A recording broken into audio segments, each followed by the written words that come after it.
네, 안녕하세요. 저는 예손병원 관절센터 조승현 원장이라고 합니다.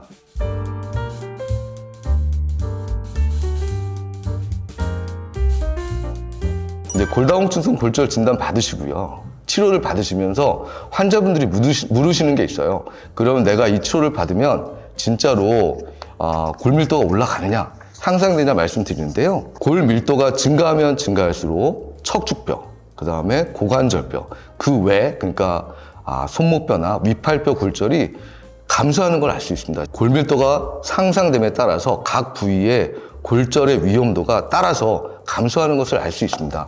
그래서 골다공증은 치료를 하면 분명히 효과를 볼 수 있는 질환이라고 할 수가 있습니다. 골다공증 진단을 받고요. 그 다음에 치료를 얼마나 하는지 이렇게 추적 검사를 해본 건데요. 이걸 보면 놀랍게도요.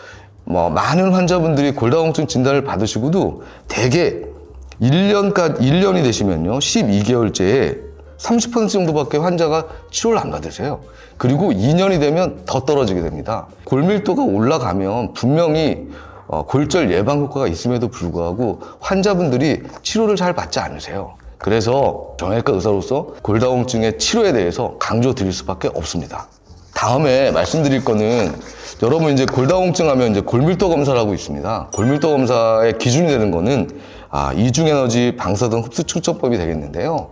이거는 많이들 하고 계세요. 그러니까 개인적으로 건강검진 하시면서도 하는 분이 많으신데요. 여기에 대해서 잠깐 언급을 좀 해드리고 싶습니다. WHO에서 이 골밀도 검사의 수치를 가지고 골다공증 유무를 이제 확인을 하게 되는데요. 대개 이 표를 보시면 T 점수라는 게 있습니다. T 점수는 뭐냐면 20, 30대에 가장 골량이 많았던 사람을 기준으로 해서 본인이 얼마만큼 수준인가를 가지고 점수를 매기는 건데요. 대개 정상은 마이너스 1.0 이상이면 정상이라고 하시면 되겠고요. 골다공증은 이 T 점수가 마이너스 2.5 이하인 경우가 되겠습니다. 그리고 마이너스 2.5보다 높으면서 마이너스 1.0 이하일 경우는 골감소증이라고 하겠습니다.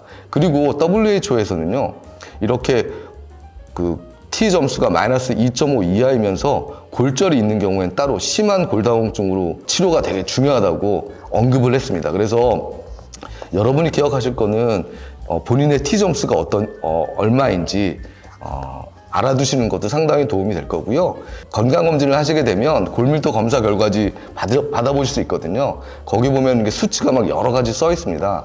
근데 보통은 묘추하고 그 다음에 대퇴골에서 T 점수를 따지게 되는데요. 그거는 진료하시는 의사 선생님께 여쭤보시면 자세히 가르쳐 주실 거라고 생각합니다. 그리고 골밀도 검사를 할 때 주의사항이 몇 가지 있습니다.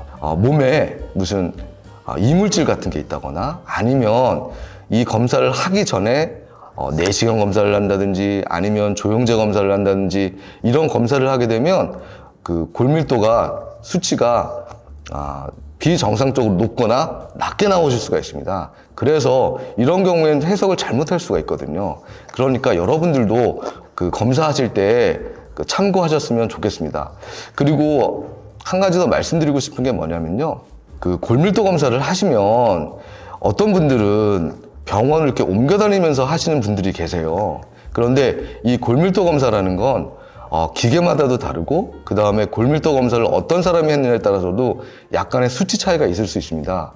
그래서 저는 개인적으로 환자분들 진료할 때는 저희 병원에서 계속 골다공증 치료를 받으실 거면 계속 1년마다 꼭 내원하시라고 말씀드리고 있고요. 만약에 요새 보건소에서도 골밀도 검사 하거든요. 그래서 만약에 보건소에서 하시는 게 더 편하다고 하시면 저는 따로 골밀도 검사를 하지 않고 매년 보건소에서 한 골밀도 검사 결과지를 가지고 오시러 안내하고 있습니다.